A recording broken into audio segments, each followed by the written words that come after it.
Hello, everyone, and welcome to the grand book launch of Scarred Roses. So, this is penned by Preeti Nair Nayak, The Sweet Fragrance of Roses and the Dark Shadow of Death. Teenage detectives Raksha and Shakti are up against a spine chilling mystery. So, let's start with the book launch by knowing a little more about the author. So Preeti Nair Nayak is no stranger to you all. She's a writer, poet, and author, a professionally trained architect and urban designer. She also teaches architecture and humanities at leading institutions. A passionate traveler, she takes the road less traveled and collects stories from every place.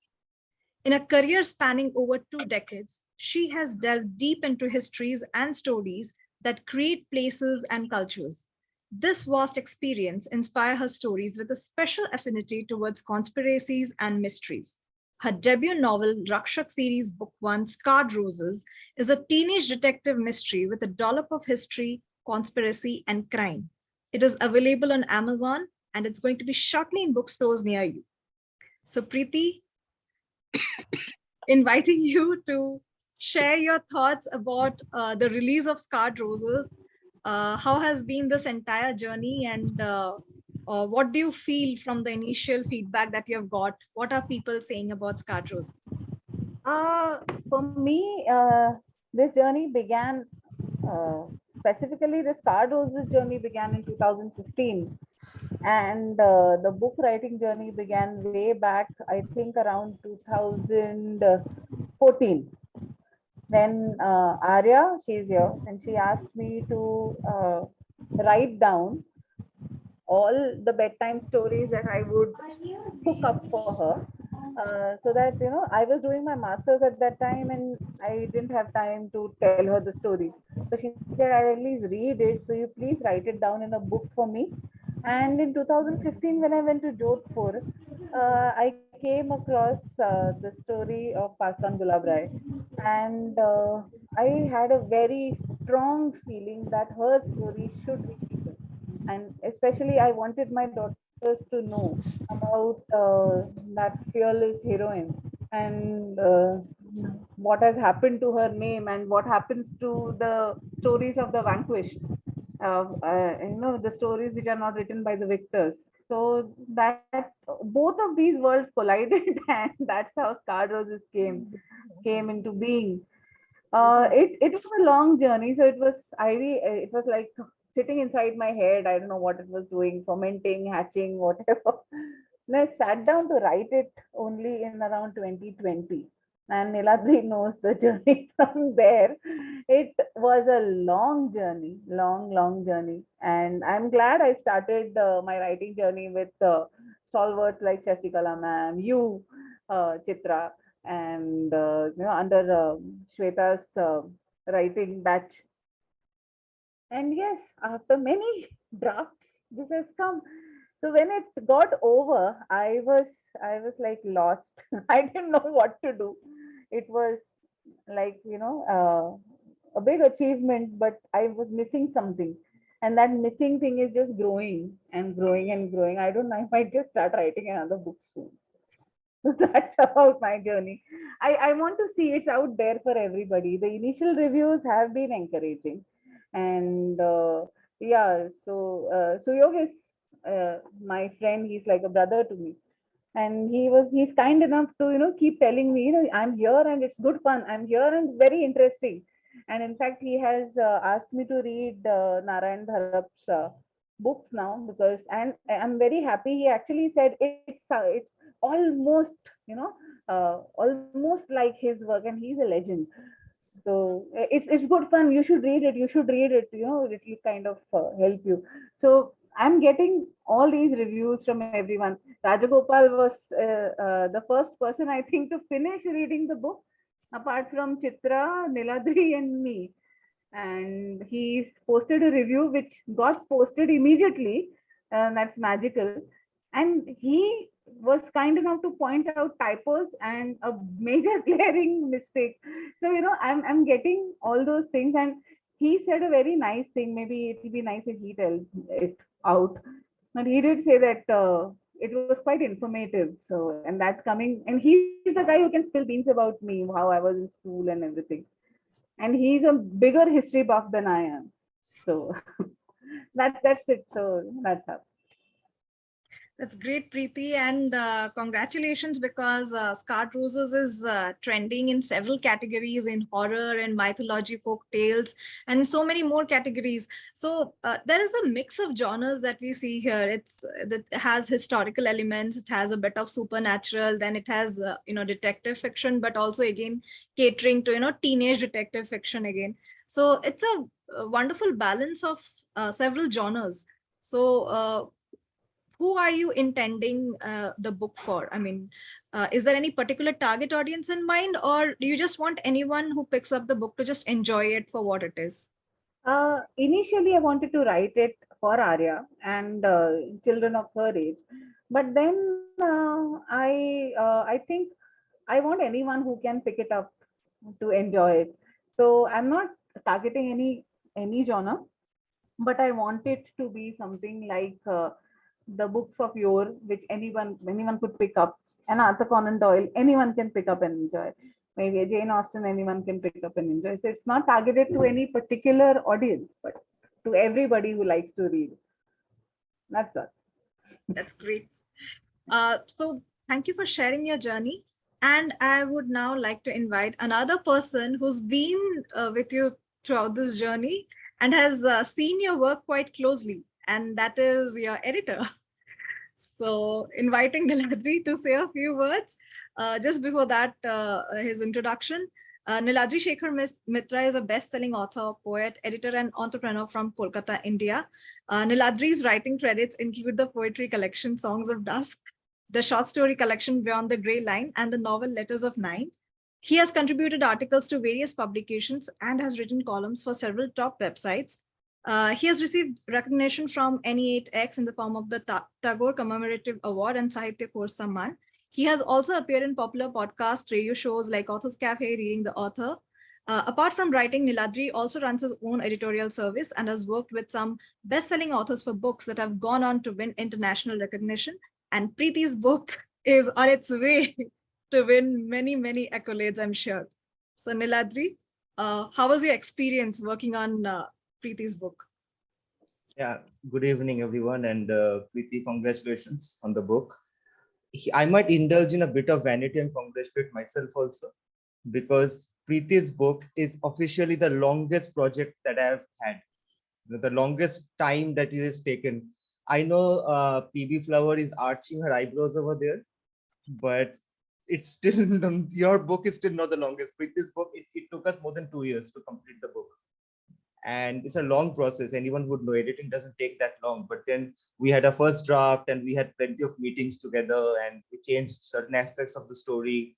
Then Preeti went and rewrote it. And then there was a complete lull. I mean, there was no word from Preeti's side. I didn't know what she was doing with it. I used to call her once in a month for some update and she'll be like, yeah, I'm doing it. I'm writing something. I didn't know what she was writing. But then she sent me a fresh manuscript, and she did not send me a full manuscript. Here's a little trivia. I did not ever receive a full manuscript for Scarred Roses. I received chapters. So in the end, I sent Preeti about 8 or 9 docs together, not one document. So I received chapters, and it was a curious experience because usually I prefer getting a full manuscript and reading the entire story before starting editing. But here I was I was doing the editing as Preeti was writing, and it came to such a state where at midnight Preeti is writing over there, I'm editing over here, and we are on a call saying that no, this thing needs to be changed. I had some suggestions, read vernaculars. Uh, so yeah, it was a nice experience. But I want to say something about the book. I mean, Preeti knows this. I am a history buff. I love history, and I like to read thrillers. I write thrillers, and this book was a marriage of the two genres. A bit of history, a bit of thriller and suspense, and that really intrigued me as a writer, as a reader. And I've always felt that you start editing a book better if you enjoy the story, you know. And I really enjoyed the story. I enjoyed how the, as I said, an obscure page of history was incorporated into this thriller, and this entire world was created. And one more thing about the writing, that Preeti's writing, was that it was very descriptive. Initially, I remember Preeti telling me that I think I have gone a bit too overboard with the descriptions of places and architecture, this and that.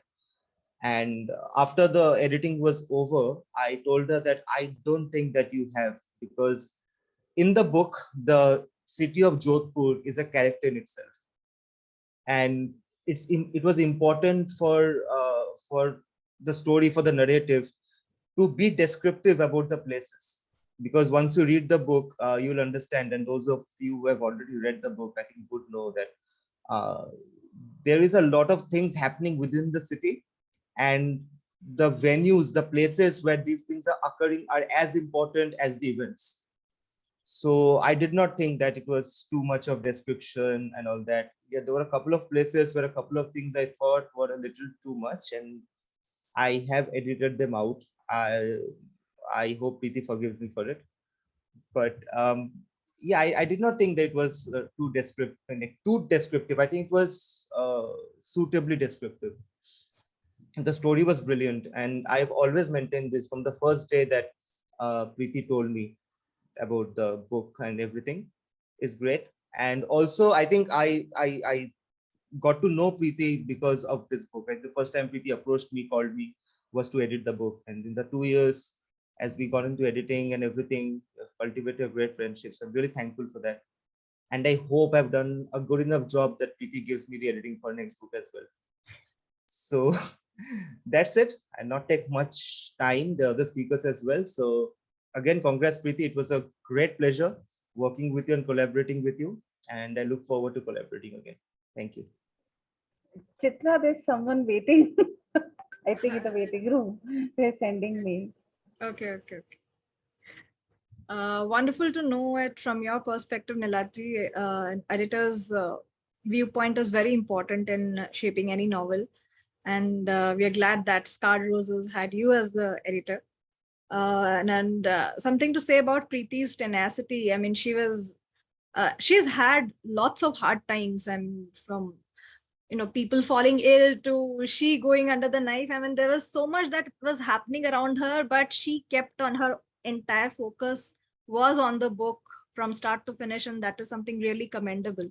And also to revise that entire draft, put in new elements, and take suggestions and make the book better and more readable is something that's not easy, and Preeti has achieved that with the book. So kudos to you. Moving on, someone who writes as descriptive as you, as Niladri said, and that is PV Flower. She is an American Indian author of several mind-bending and deceptively narrated fiction books. Nashville's rolling hills have been inspiring in bringing PB's dream of becoming a writer to fruition. PB has forever been intrigued by the creation. Her husband introduced her to UG Krishnamurti's way of life, influencing her style. In her writing, she places her conceptions with a central spin to keep things grounded and challenge routine perspectives to measure the other side. Contrasting inquests like romance, science, supernatural, mythology, and metaphysics sets PB apart and gives readers exciting stories to make an impression. So welcome, PB Thank Flower. you. She's the author of the best-selling All Carl Nunn trilogy, and she also has recently released Yama Eko Maya, which is a standalone novel from the All Carl Nunn universe. So welcome again, and please share. I mean, you have known Preeti for some time now, and you know her writing style and the way she narrates stories. So we'd just like to know from you, how you know Preeti and what you think of her writing style. Yes. I mean, I'm so honored to be here. Congratulations, Preeti, on your book. And oh, you're on mute, but I know I can read lips. So yeah, so I read the description of the book and oh my God, I have a long TBR list, but then I have bumped this one on top because I just have to. I just have to. The description is so good. And I know that Preeti has been working on this for a while now. I mean, for the past 1 year, I've been hearing that she is working on it, she is improving it. And I know for sure that when I pick this book up, I'll be blown away because Preeti is just that good of a writer. So, and I like the description because I love history, the historical fictions. I just love that. And it's there in mine. I mean, I do go way beyond like in mythology and stuff, but then I understand that and I know that it's going to jive with me. And so I cannot wait to read this book and write a review. Congratulations once again, Preeti. Thank you so much. And yeah, Niladri, thanks. My mic was on mute, so I couldn't thank you like that. But yeah, if you could read my lips, yeah. Thanks so much. Thank you so much, Suman. Thank you. Oh, you're so welcome. And congratulations again. Without giving much spoilers away, there is a very interesting bit of mythology incorporated to this book as well. Oh, there is. Well, Yeah. thank you. Thank you for bringing that to my notice. It'll be great reading it then. Thank you, Suman PV Flower. Next speaker is from Preeti's writing group, and she has also known Preeti for a considerable amount of time. So let us introduce her. She is Shashikala ma'am. She has embarked on a journey with a newfound passion for writing. Her creative urge and imaginative faculty have given her wings to explore the unknown realms. She has authored several books, Verses of Life, Till Eternity, and also her recently published novel, The Absent Citizen, The Man Who Knew Too Much, is a socio-political suspense thriller. She also wrote Beyond the Horizon, which is a collection of the short stories written for the Times of India Season 3 contest. And her ebooks include The Untold Sagas, Silent Musings, and Symphonies. She has also participated in a lot of anthologies and has won accolades for her work. Her simple, lucid language enhances readability, and the easy flow of words connects the reader to the storyline. So welcome, Shashikala ma'am. We're waiting to hear from you. What do you think of Preeti's writing style, and how long have you known her?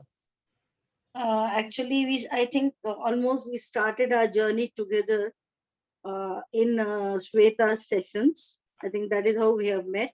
Yes. And we have co-authored Against the Storm, yes, a collection of stories and articles about resilience. And my first impression when I read her contribution, a story called The Waiting Room, the very first line struck me as awesome writing style. So the very first sentence where she says, you are 38, wow. So I was really curious to know at 38, what is so great about that 38? And as the story reveals itself, unfolds itself, I felt her style of writing is very, very captivating, very, very captivating, and crisp sentences.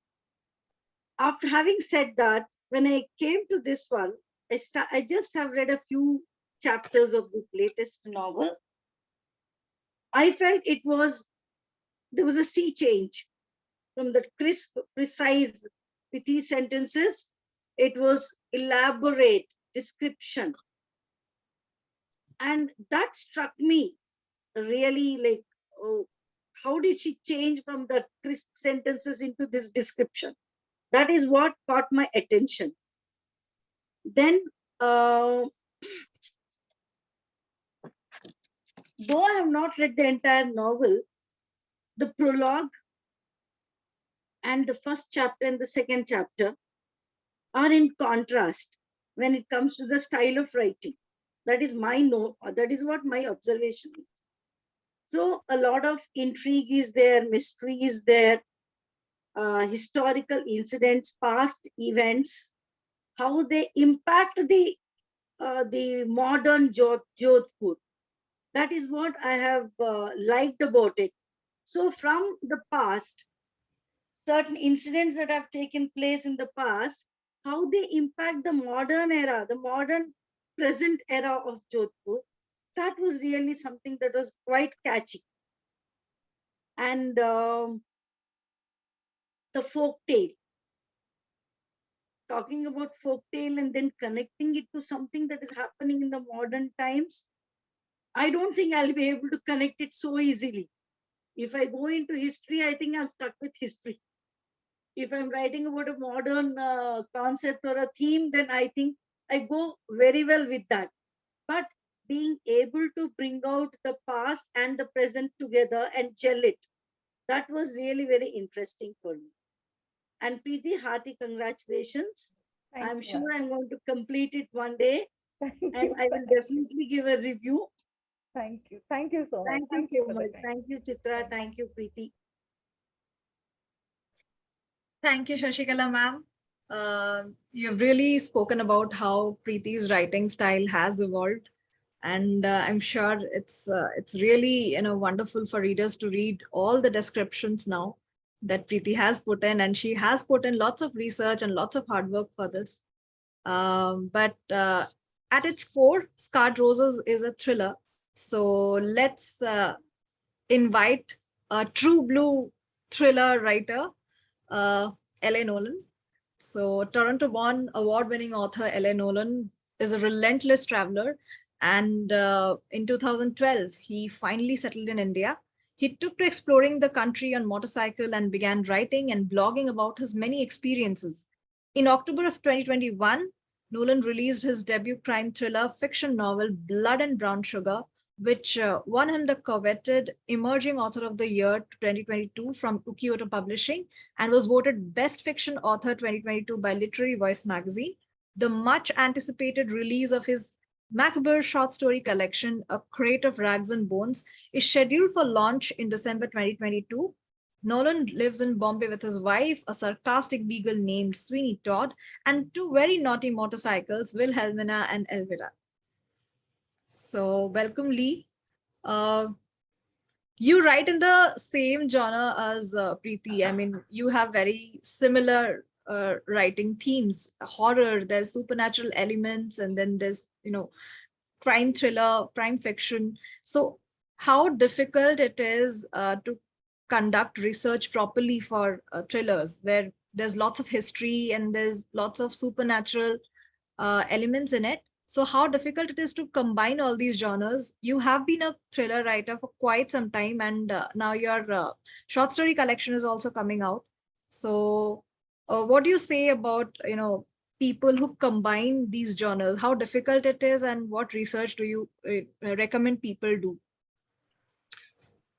First of all, let me say thank you, Preeti, for having me. I'm thrilled to be here, and congratulations on your book launch. Right off the top, let me say I absolutely adore the title.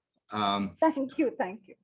I fancy myself a bit of a wordsmith, and titles are important to me, and that is a fantastic one by any measure. It's interesting you asked that, Chitra, because while I was sitting here listening, I feel that Preeti and I may be kindred spirits in a way. Cross-genre writing is difficult. And I can empathize with the struggles that you went through. It's not easy to blend different levels of writing, different levels of narrative, and when you're dealing you can set a mystery in the past, or you can have a history story with elements of mystery. But to blend the two cohesively is a difficult task. And I'm confident that you've done that. I also feel that we're connected along the same lines. I also took many years to write my debut novel. So I can relate desperately to what it's like to have a finished first draft and then burn it right to the ground and start over again. But I also know that it takes a certain type of writer to have that tenacity. So again, that fills me with great anticipation to read this. I'm so very much looking forward to it. Thank you. Thank you so much. The last point I'd very much like to make is I can almost be assured that this is going to be a fantastic read because Niladri's edited it. And he has this wonderful talent to take great work and make it spectacular. So simply knowing from, you know, the conversations that we've had before that it was a wonderful piece of work at the outset. Now that Niladri's worked his magic on it and collaborated with you on it, I'm sure it's going to be absolutely stupendous. I can't wait. I'm thrilled to death that you've had me here. Much congratulations. And I can't wait to give it a read. Thank you so much for the kind words, Lee. It means a lot. Thank you. Thank you, Lee. That was indeed a wonderful, was perspective into what happens when you write mixture of genres. And now Preeti has to put herself on unmute because now it is time for us to listen to a book excerpt. So Preeti, please do read out a book excerpt for us and for all the audience that will be watching this recording. Please do pick a nice book excerpt that, leave the audience intrigued. Okay. All right. So I am going to read from chapter 26. This incidentally was one of the chapters that I wrote at the very beginning. And this was actually, this is something we kind of recorded as a podcast also in my friend's voice. But this was in 2020 when my first draft was just getting done. So I'll read out that, and this has stayed throughout. Okay, so this is from Sharanya's journal. Okay, so when you read it, you'll know who Sharanya is. Yeah, it's titled "There Was Once a Rose."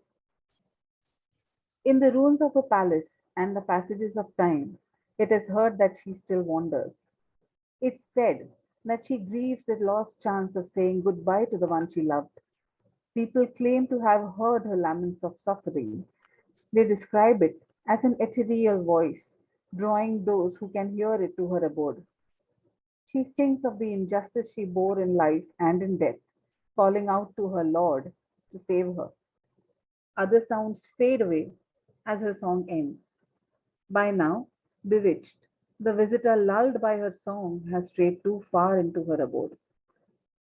In the silence of the moment, an eerie chill captivates the senses of the visitor as their instinct to survive kicks in and they panic momentarily, only to collapse as if sinking into a well in a surreal state. They seem to open their eyes to a blinding brightness. They describe a beautiful woman silhouetted against the light in a rose garden, approaching them.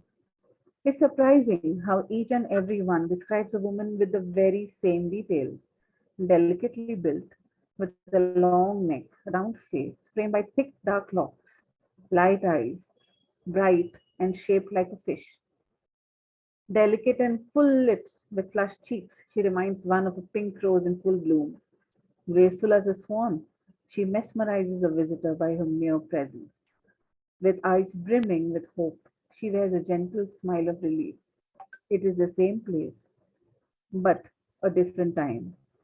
Palace is not in ruins like today. A sense of serenity floats in the air, unlike the eerie character the locked part of Mailabag Jhalra holds now. As she draws closer, with abrupt suddenness, the warmth of the breeze turns into icy stabs, and it gets darker. She stops, despair replacing the hope in her eyes and fear replacing the relief on her face. A faint fragrance of roses picks up as the visitor to her world witnesses her being slaughtered by dark shadows. The visitor jolts back into the present in anguish as she fades away, arms outstretched for help, eyes pleading, drenched in blood. And they wake up to realize a strong fragrance of roses around them. Demon, an angry ghost, that is what some testimonies call her. Mischief mongers who trespass into the places she dwells in without her invitation have met her ire. She charges at them in bloodied clothes set afire sometimes, and a dagger glowing in colors described between blue and green. A few have met with fatal accidents, fleeing the phantom. Witnesses claim to have seen her apparition dressed in finery and a white veil, walking inside the Jhaldra on moonless nights. They swear those nights seem darker and colder than any other. Both experiences have frightened many a brave mortal, twisting her into an urban legend to be scared of or be scarred by. People fear that she waits to take revenge on those who had wronged her, those keepers of caste and creed who desecrated her dignity, which she held above all. The soulless monsters took away her right to peace even after death. It is said she has sworn to avenge the murder. People sneer that she's cursed to walk the land of living for eternity and to atone for her sins. After all, she failed to recognize her place and dared rise above the life ascribed to her. Charitable descriptions call her a low born concubine of extraordinary beauty, an ambitious wench with the audacity to aim for things not in her destiny or in the destiny of the likes of her, the latter more than the former. There are people who hate her, even today, for the same reasons as they scorned her when she was alive in the 18th century.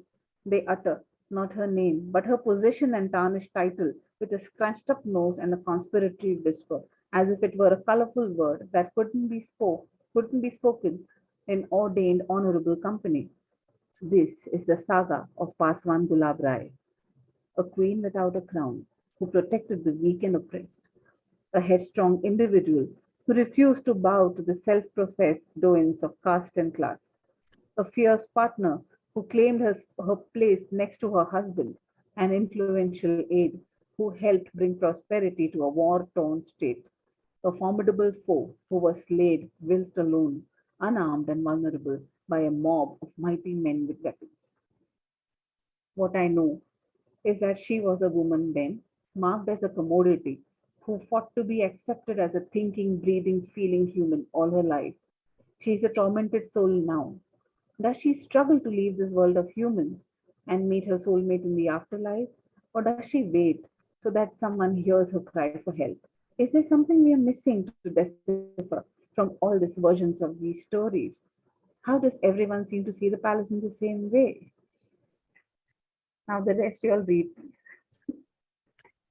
This was musical. I mean, it made us uncomfortable. It provided a great insight into the book, and it was musical. Somehow it was like music to the ears. I mean, if Thank the you rest so of the much. book is as good as this portion was, I mean, readers are in for a real treat.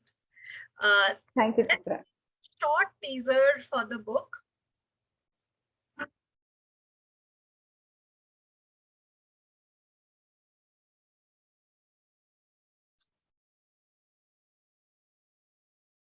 Can't hear the sound.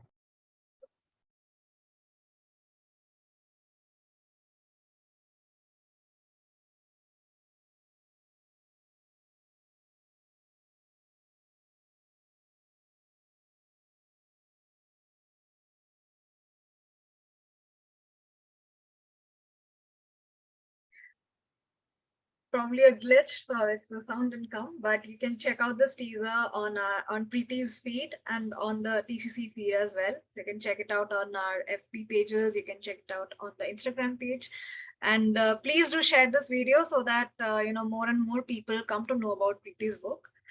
Okay, moving on. I think some of Preeti's students are here, right? Preeti, are some of your students here? You're on mute, Preeti. Yes, Rohan is here. I Okay. think. Rohan, are you still there? Yes, ma'am. Rohan, Chanika. Yes, Okay. they're there. So I must say something about Rohan. Uh, so these were the monkeys who really helped me explore the locked part of the haunted palace. So I think he will tell you more about the adventures he went through uh, to get me a video. In fact, to explore the ruins a little more, and he got me a video which actually helped a lot in the climax. So thank you, Rohan, and please convey my thanks to the rest of the Bandar gang who were there. To my no pickling gang, I will always be grateful. And you guys made things really, really worth fighting for. You all know what I'm talking about. Yes, thank you so much, ma'am, and congratulations for the book. Thank you, dear boy. Welcome, Rohan. Rohan, please do, tell us a little more about your experiences. Yeah, sure. So I remember this was a educational trip from the college, and we had to document the Gulab Sagar, and we were there for 4 days. There was this school which was locked, and the gate of the school had this large lock, which was an ancient type of lock, with covered with the red, that religious threads and all. It was very scary at the first look, so no one tried to actually go there. But we, as Preeti ma'am student, were very excited to explore what is there inside. So we got this access where we could actually skip the wall and then enter the school premises. The first step when I took in the school, it was it was feeling that I am into a different phase, because it was all scattered dried leaves, trees all around, and it was feeling like there is something, a different energy flowing inside. We explored each and every room there, all the locked areas which were, all old, broken, and everything. There was this one space which was all of arches and of columns, and it was a different vibe inside, because when I entered it from the window, it was a small window through which we had to enter and take the glimpse of it. There was this different sounds playing, which was not heard outside, but when you enter it, it was there. So yeah, I think the whole experience was very different, and it was also horrifying. Thank you, Rohan. We've got some early Halloween vibes coming from your story. Oh, yeah. We had two more speakers, Deepti and Rohit. Deepti is traveling, but she's managed to join in. And Rohit had to leave early. Maybe he'll be joining in later. So I would like to share a small anecdote about the editing process. Okay. So initially, when Preeti sent over the manuscript, and this is when she sent over the first draft, she told me about a couple of experiences that she had while she was in Jodhpur, and then while she was writing the book in Mumbai, that she smelled the fragrance of some roses while she was writing it at night and stuff like that. The thing was, I usually work in nights. I don't work in the daytime. I'm sort of Batman in that way. I work at nights, and I live alone. So I was really in two minds whether to take up the project or not, because Preeti categorically told me that I had some experiences while writing it, and you may have the same experiences while editing the book. And I don't give into fantastical things like that. Okay, I don't really, I won't say I don't believe in ghosts, being a horror writer, but I was like, maybe I should not take up the project, because if a project starts to haunt me, then it's better not to take it. But then people said it might not happen.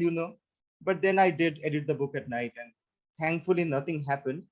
But But it yeah, happened to me because when I beta read her first draft, I got the fragrance of roses, and I told Preeti, okay, this is it. This is starting to freak me out now. And I told Niladri, and he's like, I'm going to edit the whole book. Shut up. So it varies from person to person actually. So we are still waiting to see who's getting the fragrance of roses, and hopefully people are not freaked out by that. Okay, so yeah. Chandrayan, would you like to say a few words? I mean, you've also been in the same writing community as Preeti, and you're a thriller writer yourself. Yeah, I just heard her narrate a portion from her book, and then while within 1 minute of her finishing it, I bought her book, and now I'm going to read it because the premise was interesting anyway. But I'm just at a stage where I mean, I've dropped a lot behind my writing schedule, so cramming books in is kind of not on my priority list right now. But this thing, I'm going to read this thing because this is interesting. I like interesting. Thank you, Chandrayan. Thank you so much, Chandrayan. That's great coming from you. So it's time for some quizzes. So people who haven't read the book yet or are still flipping through the pages, maybe you'll try to attempt some of the questions here. Some of the questions I'm sure many people would have got the answers during this session. But let's see who gives the most interesting answers, and they will receive a free copy of Preeti's book from us. So, okay. So before Preeti's book came out, how many of you had heard of Gulab Rai Paswan? So that is our first question. And the second question is, how are Raksha and Shakti different from each other? So if you've started reading the book, you can give your answers, or if you haven't, then you can make some guesses. So let's see what are the answers that are coming.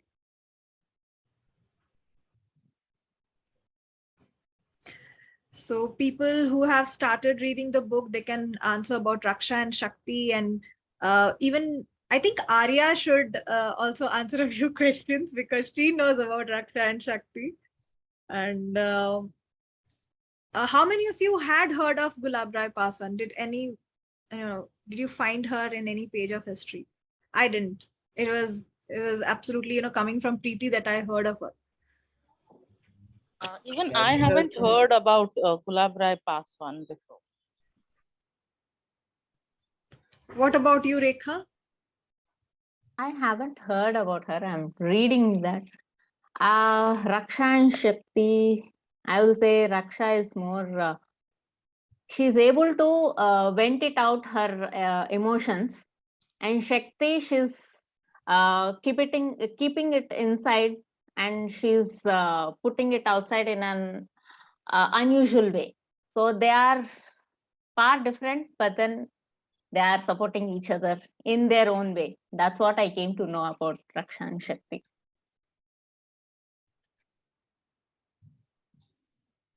Okay, so time for the next question. Thank you, Rekha. And I think that is Sanjay. That's my husband writing from Arya's account. So that's his brand of wit. I have heard of Gulab Rai and Paswan also. We get him to speak since he's Mrs. Jim for me and say thank you so much for him. He's in another room right now. Okay. And Deepti So, here too. next question. What is the significance of roses in the book, and how appropriate do you think is the title of the book? Also, what are your initial reactions about the cover of the book? We'll be learning about the cover making process from Preeti, but let's see if people have something to share. Hitesh? Yeah, the cover is, I think it's quite nice because I myself designed covers. So when I see the cover, oh my God, it's nice. So that's the first reaction of me. And it's in my TBR, so I'm reading it soon and definitely go to review. Or, and very nice cover, I would say. Preeti, how did you select the title of the book? Was it Scarred Roses, as a working title also? Yes, it was. In fact, I'll tell you how this thing actually came up. There was when I was writing this, I already have the storyline for the second and the third parts ready because they were part of my first draft when I was writing when we were part of Shweta's group. So I had already trashed two storylines completely.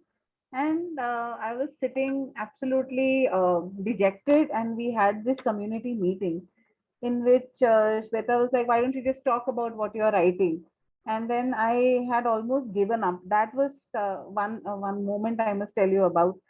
I told her that I have my second book ready. I have this thing, and so she said, "Okay, why don't you tell me what the second this thing is about? Second book is about." So I told her that it's in Jodhpur. It's about this queen, and at that time, it was as if it was epiphany, and I was like, I always wanted her story to be out. Why can't this be the first book? And I chucked my first and second draft then there before chucking all the other drafts later. Those were the initial things. The first 6 months gone, and I started writing about her. And as I was writing, Scarred Roses just came in, and I took an opinion poll within my family and my friends. So we have this family group, which is my sounding board for everything. Any time of the day or night, I put it in, and all of them, my parents, my brothers, sisters, and my brother-in-law and sister-in-law, and my husband and my children are kind enough to indulge. So they kind of said, okay, yeah, it sounds nice. And that's how Scarred Roses came in. Because Gulab Rai, uh, she was always known as a rose. In fact, concubines would never be known by their birth names. They would always be known by an adjective given to them by their masters or their buyers, rather. It was so she would have had another name, but she was known as Gulab. And so while I was just writing it down, I thought, why not link it? And so that's how it came out, Scarred Roses. That was always the title. There was no other title. In fact, towards the end, I asked Niladri, do you want to change it? So he said, are you asking me title? So we kind of stuck with it because nothing else fit. Actually, title and cover plays very important role in the book. Yes, And the thank you. main thing about cover, people always say don't judge a book by its cover, but ultimately we do. We judge a book by its cover. So True, cover true. should be more informative, and Yes, I feel that cover of your book is have very minor details. So thank you, that's thank you. how So this cover was the fellow who made the cover is not here, so he's going to get a whack from me. He's another friend of mine, a very close friend of mine. In fact, he was the one he was my classmate from urban design, and we were the ones who kind of were exploring Jodhpur through the method of derivate. Uh, so we were just letting the experience let us drift wherever and let it take us wherever it goes. That's how we landed at the Mailabag Jhalra, Gulab Sagar and Mailabag Jhalra. And he knows everything from 2015. He knows my obsession with Gulab Rai. So we were in the same group, almost the same group, working on the conservation uh, modalities, of our project while we were studying. So he was like, okay, so if you are done with Gulab Rai, will you do some work also, that kind of a thing? Or, will you get some sleep because you've not been sleeping or reading just about her after working? So when I told him, his name is Nishant Modi, and I told him, why don't, will you make a cover for me? He knew exactly what had to be done. That the image there is of Mailabag Jhalra. It is a step well in Jodhpur, made by Paswan Gulab Rai as a public space for women of all castes, creeds, age, statuses, everything. Uh, Earlier, only Rajput women or women from royalty or nobility could go to Jhalras and collect water for their religious functions. She stepped in Jodhpur, a place like a Jhalra is like it's a respite from the heat. It's an inverted building. It goes downwards like that. So it is disconnected from the street and it goes down into the earth. The temperature is lower than normal. It's like around 2 or 3 degrees lesser as you go inside. And there are shaded corners or chhatris. So women could sit there without the fear of being watched, without the fear of being taunted or teased. And but that uh, what do you say, privilege was given only to women of a certain community. So what Gulab Rai did was she made a jhalra for everybody. So even today, there is a festival called Lotioka Mela, which is just before Dinga Gavar. So Lotioka Mela, women collect water, and as you know, in India there is a stigma against widows. So widows are not allowed to participate in these functions. But here everybody does it because everyone can collect water, and even widows participate in the Dinga Gavar function and in Lotio Kamila because of certain sets of rules that Gulab Rai broke. And Jodhpur is the only city in which this is done. So, that where was I? I was talking about the cover and all, right? And I came to her. Sorry, that's what happens. It's been years with her. So yeah, so he knew how important this well was for me. So he took this well, and it was an image we had taken in the night. The photo was shot by us also. There was some sort of a lighting which was done, and he kind of turned it around on the computer. He's a wizard when it comes to graphics, and he made it that way. And then yes, there was that additional touch of putting that rose in the O, and that probably the credit goes to my mentors here.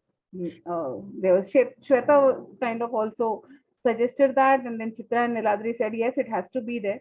I didn't want the rose, I just wanted the name. They said no, the rose is needed. So that's how the cover came up, and it's a piece of art. I agree.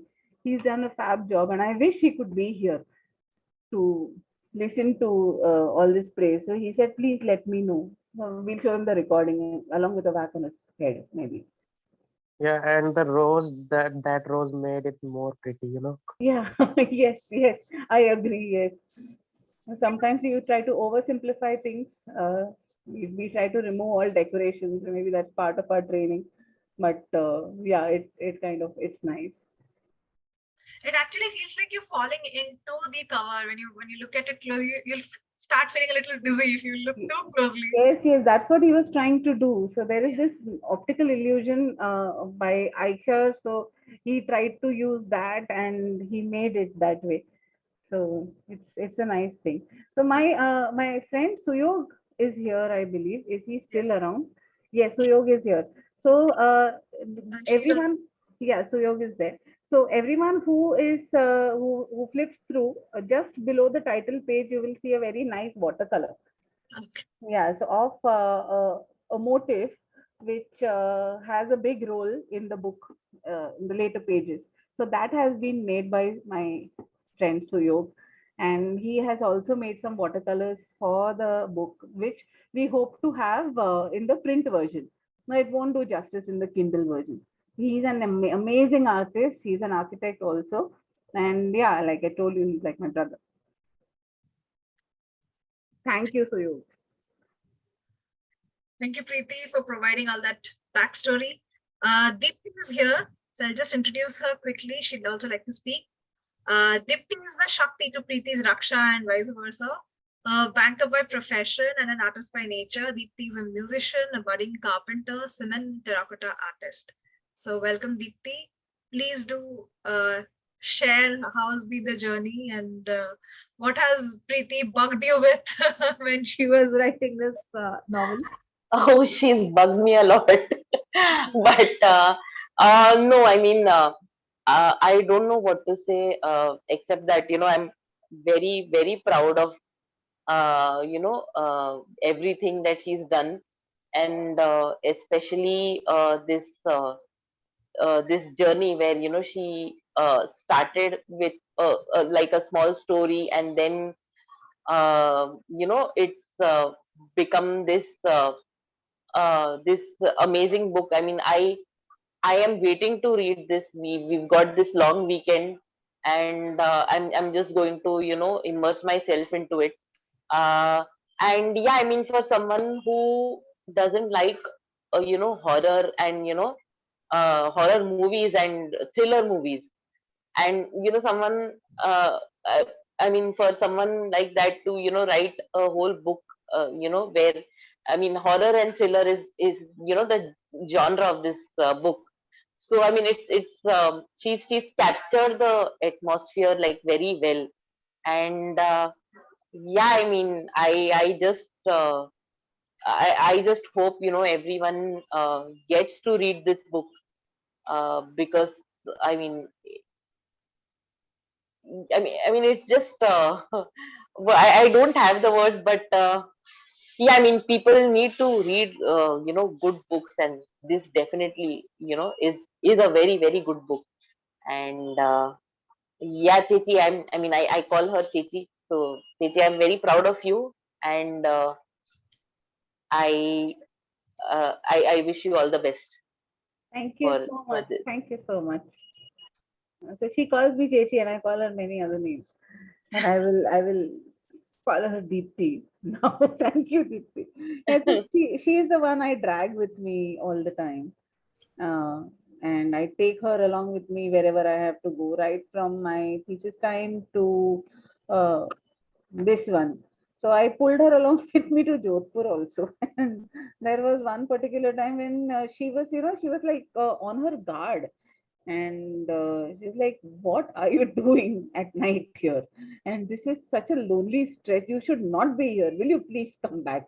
Don't be crazy. Come out of here. Come out of there. So she was standing guard when I went exploring something. And they're like, Chechi, come that way. But she was there. And she was saying, Chechi, come, but she was following me. So that I wouldn't be alone. So I was going into some cenotaph area. Remember that, Bipu? Near Jaswanthada. Yes. Yes. And she's like, okay, you're absolutely crazy, that. So I think she was carrying some stone and all also in her hand to throw at somebody if at all we were attacked. But fortunately, nothing happened. And then, unfortunately, she had a migraine because of all the walking in the heat that I made her do. Mehrangarh especially was very taxing for her. But yeah, I made her walk. And then she had a migraine. And then I went to explore Mailabag Jhalra at night because I wanted to see how it is at night. So she was calling me constantly because she couldn't come out behind me. Her head was splitting, but she was, where are you? Where are you? Keep talking to me. Don't go alone. Don't go alone. Keep talking. Keep talking. So, it's nice to have, that sort of protection and support always. So there are times when I'm completely stressed and she has a very different energy from mine. In fact, the contrasting energies of Raksha and Shakti are not just my daughters, it's also Deepti and me. So, but she is the Raksha when I'm the Shakti. So I kind of ask her to sit. The final days of my writing were like that. So I just logged out everybody else and I told her, you just sit next to me and do nothing. Just sit here, I'll finish my writing. And she did that, without talking, nothing. 1 hour, poor thing was sitting just next to me, doing her work. And then she got up and left. Fortunately for me, she stays upstairs, so I get my dose of Deepu whenever I want. So that's my baby sister. And thank you so much for being there.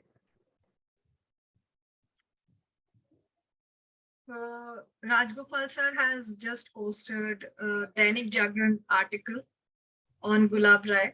So you can check that out. It's termed Dusri Mastani ki Gulab Rai Maharaja Vijay Singh se tha love affair 5 varsh pehle. Actually, when people talk about such figures in history, the choice of words that they use is, sometimes borders on insulting.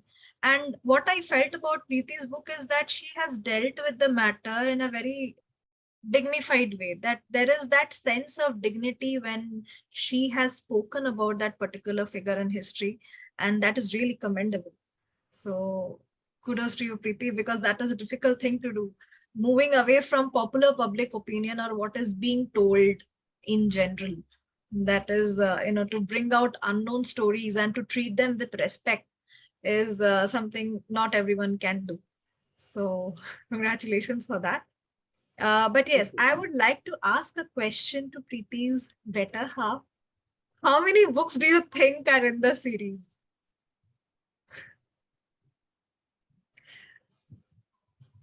Oh, I'm sorry, I don't know an honest answer. No, but I think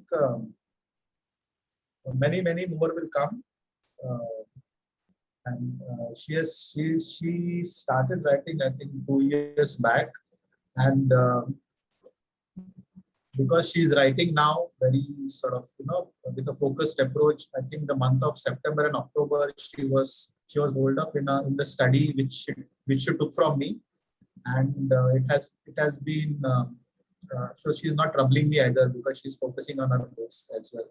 So I think it's good, and she's very articulate, and like what she says, like what Deepti also mentioned, she has tremendous amount of energy to connect with people and to connect through um, the kids to the aged people. So at one point, uh, my parents were, had a lot of trust in her than me.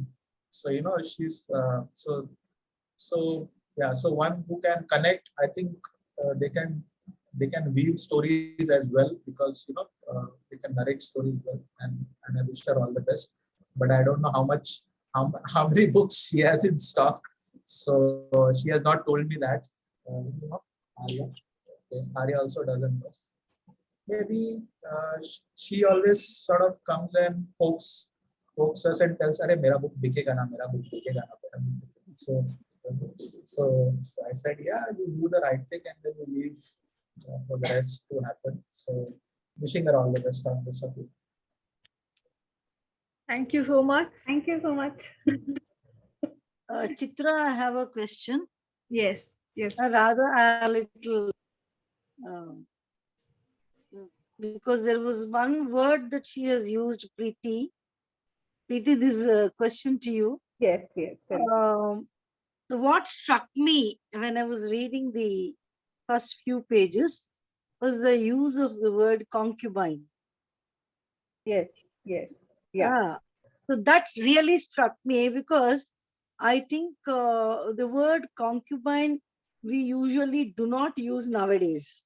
Yes. Right? Yes. As Chitra was saying, it's the way you have used it, it's different. So first time, I think the trio that we talk about Indian writing in English, Raja Rao, Mulkraj Anand, and R.K. Narayan. So I think long back when I was a student, we had this book called Kantapura by, I think, Raja Rao. Okay. In that, he actually translates the word from the vernacular into English. Okay. So I think that was the first time I came across a word like that in a book. Okay. In a book. So that really struck me when I started reading it. So what made you use that word, which is not often used nowadays? Yes. Now in vernacular, there were many terms which were used, and I think Raja Rao did a great service to all of us who wanted to tell the stories of these women by translating that word. So there were various stages. So people would use words like mistress, and they would use Hindi words like I'm sorry, Rakhel, and things like that. So which were the words which were being used for Paswan Gulab Rai. But when I did a little more research and I studied many research papers, in that and also some Marwadi books which somebody from Raja Mansingh library helped me translate. So there were various stages. So when a girl would first get into the harem, she would be known as a badaran, which actually translated to female slave. Then she would become a gayan or a nachan, who would be like, either she would sing or she would dance. So then that was the second stage. The third one would be when she was accorded residential units within the Janani Deori or the female quarters. So then she would get the status of khawas, someone who stays and eats. That is a literal translation. And then she would actually kind of be favored by the king or the noble, or the king especially. She would be given the status of Pardayat. Pardayat means someone who's under the what do you say, protection of the king, or under the parda of the king. And she was then given the right to wear gold jewelry on her ankles. Otherwise, feet pay gold jewelry is not apparently allowed to women who are not in nobility, not born to nobility. From there, she would either be pardayat, was the larger term for which actually the meaning translates to concubine. So that was the closest term in English that we could get, because she was the official part of the harem. She was half married to the king. She was expected to be loyal to the king, but the king could have, she was never his legally wedded wife. From Pardayat, a concubine could just remain that, or she could grow to the status of a Paswan. Paswan literally means one who's close, Paswan, that way. So that title was given to both men and women. So Raja Maharaj Vijay Singh actually gave her that title after consultation with the courtiers, and she was given a power that could rival that of queens. So she was not merely a concubine, she was not a queen, she was almost a queen. So that is how, so the word concubine I have borrowed from lots of research papers published in Scopus journals and all. So which is how we thought that was the best term to use. And that was a more dignified term to use for a person like her. That's how. Thank you so much. You have done a lot of research. Lot of research. Yes, Thank you so much. And so we have come nearly to the end of the session. After the session, Preeti will have the difficult task of selecting some giveaway winners from the attendees. So we will be announcing that soon. And so in advance, let me congratulate all the lucky winners who will be getting a free copy of Preeti's book. But she will have to do the judging of that. Okay. And for everyone who is watching, Scarred Roses is live on Amazon, and at a throwaway price. It's actually less than Arya's, the price of Arya's chocolate. So if you're watching this, please do download it at the earliest. It's available on Amazon Kindle. It's already trending on hot new releases of several categories, and we are really hoping that it continues to climb the charts. Please get this wonderful book. I assure you that you'll not regret reading this one. So read this for Diwali, read this for Halloween. And thank you everyone who's joined in. Thank you for watching. Thank you for letting us know. Is Rohit there in the waiting room? Yeah, he's there. Yeah, Rohit's there. So I'd be very happy if he can say something to close. That's gaya, Rohit. He's there. बच नहीं गया Rohit, he's there. And अरे वो last minute में आके बच गया हमसे. Sorry, I'm audible? Yes, you are.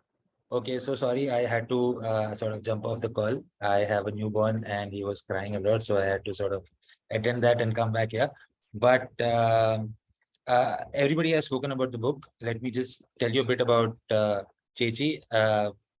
Chechi means Didi and whatnot. So Chechi basically, I don't understand why it took her so long to, get her work out there, because I feel she was always meant to do this. I remember growing up, she's 8 years older to me. So I remember looking up to Chechi only because her passion for writing was just all over the place. It was evident. You could see it. You could see it on the walls. You could see it on the doors. You could see it, on anything that could highlight black. So she was so driven. She was so original, and that pushed me to become a writer. And there are two people who I immensely credit for being in this part of my professional life, because I made the switch from IT to becoming a full-time screenwriter. And it's my mother and then it's my sister, because they've been like huge inspiration for me. And Chechi, for that matter, it's her writing style, it's her discipline that I try to copy, emulate. And what she didn't do for the past 8 years, I did. And I became marginally successful. And I just hope she doesn't stop here and just carries on, because it just beats me. I don't know why she hasn't done this yet, and now she's doing it. So I'm just glad she's doing it. And I'm I read the book. I read a few pages of it, and you know how it is, right? Because I was very nervous for her. She, I mean, I have been thinking how it will be received, etc. and whatnot. And when I read the first few pages, I'm like, okay, damn, this is in a great place. Let's make a web series out of it. So that is where my thought process has been ever since I read the first few pages. And I'm just glad to whoever has sort of ignited that kida in her to sort of start writing again. And it's just great that a book is out, and I'm going to sell it shamelessly, guys. So yes, that's it. Thanks. And on that note, I'm going to take your leave. All right. Bye. Thank you Bye. both. Thank you so much. Thank you for popping in. Yeah. I would really like to hear from Preeti's parents. Maybe they have some closing comments to make. We'd really like to hear from you, Saran ma'am.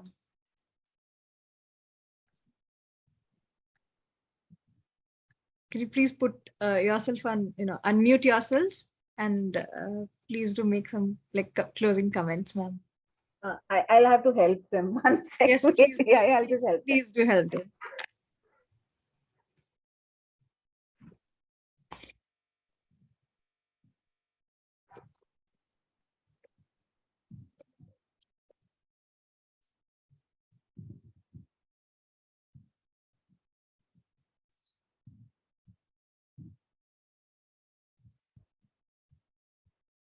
Hello, I'm Preeti's mother here. She has been a voracious reader from the very beginning. At the age when she was in second standard, she used to read lots of books, and this thing is there in her. And one thing I will tell about her: I have read a book. Almost I finished.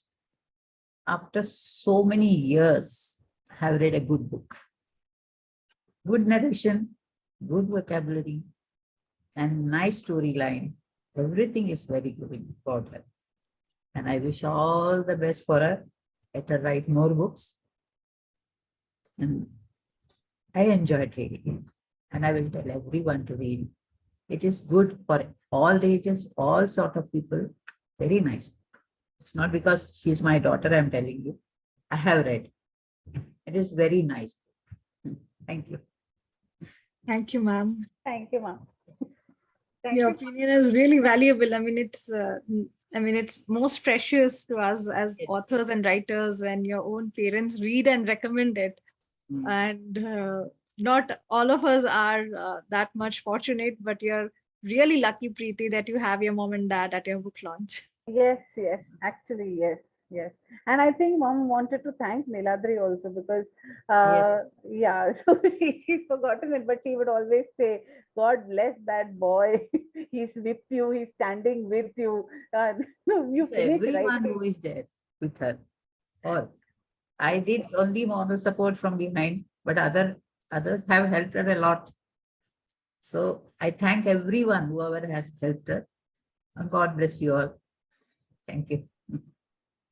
Thank you, Auntie. And I think it's a wonderful way to close this book launch. Again, congratulations to Preeti. And thank you all for coming in, everyone. joining, and sharing your thoughts on the book. Yes. You can find the book in Amazon. It's available, as Chitra said, at a special introductory price. And please go and get it. It's a wonderful read. And please do like, share this video, comment on it, and do subscribe to TCC's YouTube channel. Thank you very much. Good night. Thank you so much. Thank you everyone for coming. Your presence means so much to me. My uncle, my cousins, my friends, my writer friends, my Niladri, my Chitra, and thank you. I'm overwhelmed. Thank you so much. Yes.